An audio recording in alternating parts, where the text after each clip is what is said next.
Assalamualaikum warahmatullahi wabarakatuh. Perkenalkan, kami dari kelompok 3.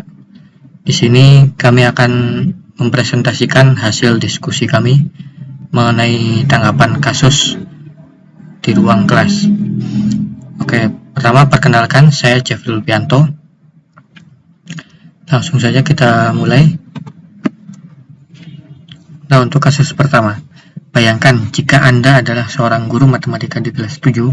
Saat ini Anda hendak menyampaikan materi mengenai matematika sosial, yakni mencari nilai rata-rata atau min.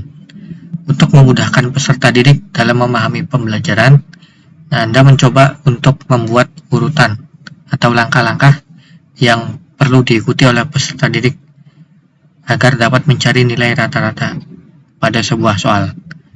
Nah, kemudian Anda meminta kepada peserta didik untuk mengerjakan soal yang Anda berikan.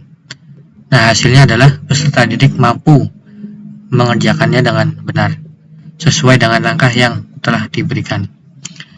Nah, kemudian beberapa saat kemudian Anda meminta kepada peserta didik untuk mengulangi soal yang sama, tanpa melihat urutan pengerjaan soal, dan peserta didik pun mampu mengerjakannya dengan benar. Nah, pertanyaannya, menurut Anda, apa yang membuat peserta didik mampu mengerjakan soal dengan baik pada percobaan kedua tanpa melihat urutan atau langkah-langkah pengerjaan soal?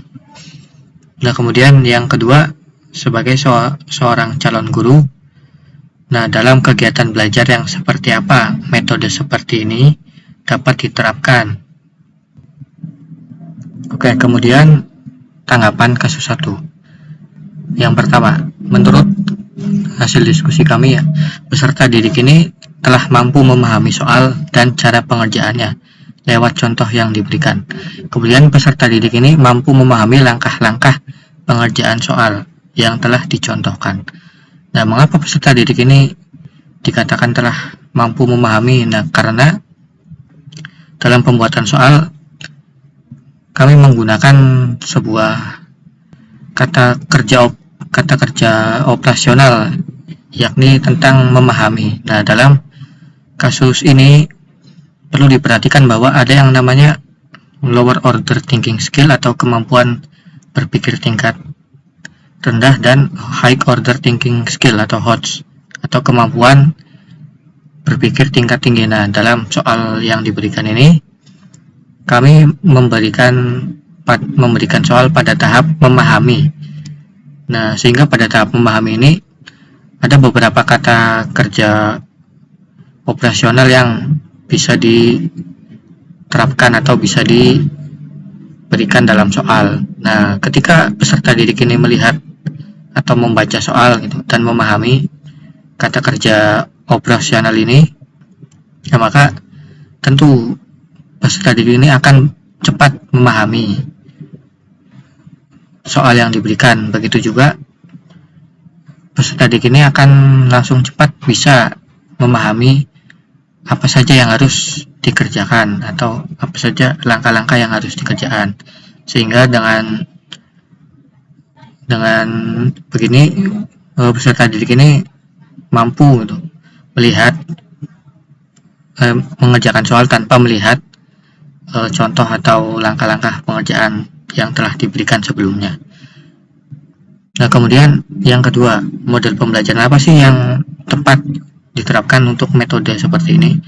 Nah, kita lihat dahulu bahwa ketika guru memberikan contoh soal kemudian memberikan langkah-langkahnya, nah, dalam langkah-langkah ini memakai atau menggunakan konsep algoritma. Nah, algoritma ini adalah sebuah konsep yang pada dasarnya memberikan suatu cara atau suatu langkah-langkah gitu, guna untuk meminimalisir error.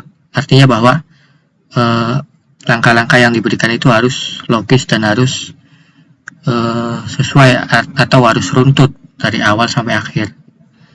Nah, maka model pembelajaran yang tepat dalam menggunakan konsep algoritma ini adalah model pembelajaran problem based learning. Nah, pada dasarnya itu problem based learning secara definisi itu adalah merupakan model pembelajaran yang berbasis pada masalah. Nah, misalkan guru memberikan sebuah masalah, sebuah permasalahan kontekstual. Nah, dari situ siswa dapat berkelompok dengan yang lain atau dengan teman-teman sebangkunya gitu. Nah, untuk menyelesaikan masalah ini. Nah, dalam menyelesaikan masalah ini ada beberapa langkah juga yang harus siswa itu lakukan. Ya, misalnya dalam masalah itu siswa itu harus bisa menganalisis masalah tersebut. Misalkan apa sih masalah ini gitu, apa yang perlu diselesaikan. Nah, setelah mengetahui garis besar suatu masalahnya, siswa itu harus bisa gitu, kemudian bisa merumuskan masalah-masalah tersebut menjadi rumusan masalah gitu. Nah, kemudian setelah merumuskan masalah gitu, baru siswa dapat mengerjakan solusi dan langkah apa yang tepat untuk menyelesaikan masalah tersebut. Nah, kemudian terakhir, siswa dapat mengambil kesimpulan akhir dalam menyelesaikan masalah tersebut. Nah, dalam langkah-langkah ini, dalam langkah pembelajaran problem based learning ini, tentunya terdapat konsep algoritma juga yang benar-benar harus diruntut sampai akhir, dari awal sampai akhir ini. Tidak boleh ada yang terlewat atau tidak mengurut. Misalkan kita tidak tahu masalah, tetapi kita langsung merumuskan masalah itu kurang tepat. Ya, sehingga model problem based learning ini sangat cocok untuk kasus di atas. Ya, sekian penjelasan dari saya. Selanjutnya akan dijelaskan oleh rekan saya, Khofia. Baik, yang selanjutnya itu ada kasus 2 di mana Rina adalah seorang guru di kelas 1 SD yang dimana sebagian besar peserta didiknya itu belum bisa berhitung dengan lancar. Rina sedang memikirkan cara yang sesuai untuk membantu peserta didik agar dapat menyelesaikan tentang pembelajarannya. Yang pertama itu, menurut saya rata-rata usia siswa kelas 1 SD itu kan 7 tahun. Nah, menurut Jane Piaget, pada usia tersebut anak belum sepenuhnya sanggup menggunakan logika, mengubah, menggabungkan, atau memisahkan ide atau pikiran, sehingga anak-anak di rentang usia tersebut baru bisa menerapkan logika pada objek fisik. Hal ini tentu harus menjadi perhatian Rina sebagai guru agar bisa menciptakan proses pembelajaran yang sesuai. Di sini Rina bisa menciptakan pembelajaran dengan menerapkan logika pada objek fisik agar bisa menstimulus kemampuan anak dalam berpikir. Salah satu caranya itu yang bisa dilakukan oleh Rina yaitu dengan menyediakan benda-benda di sekitar siswa seperti buku, pensil, spidol yang setiap harinya itu digunakan dalam belajar. Dengan mengaitkan pelajaran berhitung dengan kehidupan sehari-hari, tentu akan menjadi salah satu cara belajar berhitung cepat dan mudah karena anak-anak dapat mempraktekannya secara langsung. Selain itu juga, Rina bisa menyediakan permainan yang berkaitan dengan hitung-menghitung seperti congklak, di mana dalam permainan tersebut secara tidak langsung anak telah diajarkan berhitung. Ya, selanjutnya itu untuk pertanyaan kedua, mengapa kami menyarankan hal tersebut. Nah, jawabannya itu yang pasti kegiatan pembelajaran yang saya sarankan di atas itu sangat erat kaitannya dengan teori belajar konstruktivisme, yaitu dengan menyediakan benda-benda di sekitar serta beberapa permainan yang berhubungan dengan hitung-menghitung. Jadi secara tidak langsung siswa dihadapkan dengan situasi nyata yang ada di lingkungan sekitarnya, sehingga tercipta pengalaman baru yang bisa digunakan untuk memecahkan masalah. Nah, hal ini tentu selaras dengan prinsip utama teori belajar konstruktivisme, di mana guru menempatkan peserta didik sebagai individu yang membangun pemahaman dan memahami informasi secara aktif sepanjang proses pembelajaran.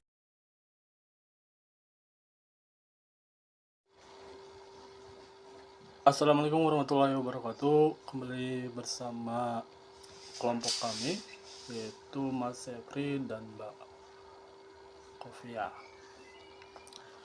Kali ini kita membahas tentang kasus 3 ya. Made adalah seorang guru yang mengajar di salah satu sekolah negeri wilayah Bali. Ia mengampu mata pelajaran bahasa Indonesia. Ia hendak mengajarkan materi teks deskripsi pada peserta didiknya. Pada buku cetak yang jadi panduannya saat mengajar, terdapat beberapa contoh teks deskripsi menceritakan tentang bangunan-bangunan pencakar langit yang ada di ibu kota.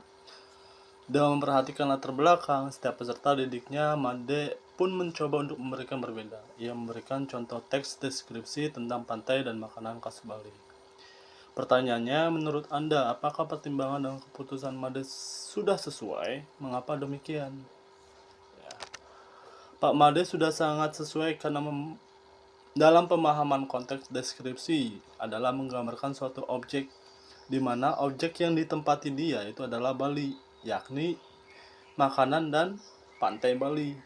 Nah, kesesuaian ini patut diacungi jempol untuk seorang guru yang berani membedakan, berani menunjukkan karakternya, karakter sebuah tempat dia tinggal dan peserta didik. Dan karena Pak Made memberanikan diri dengan konteks deskripsinya, maka kesesuaian ini sangat tepat untuk Pak Made untuk mengajarkan bahasa Indonesia mengenai deskripsi gambaran tentang makanan Bali dan pantai Bali. Yang kedua, prinsip apa yang Made gunakan dalam kasus tersebut? Elaborasi jawaban Anda dengan penyertaan teori yang berkaitan. Itu adalah relevansi ya, kesesuaian antara materi dan tempat. Antara materi dan tempat itu sesuai dengan apa yang dia ajarkan, apa yang dia sampaikan, apa yang dia lakukan, antara materi dengan lingkungan sekitarnya. Ya, kesesuaian atau relevansi. Materi yang ilmu diajarkan tidak terlalu keluar dari batas standar dasar. Karena ini sesuai. Materi ini adalah sesuai. Kesesuaian atau relevansi. Mungkin itu saja dari kelompok kami. Mungkin ada yang ditanyakan tentang kasus 1, kasus 2, dan kasus 3. Mungkin itu saja dari kelompok kami. Wassalamualaikum warahmatullahi wabarakatuh.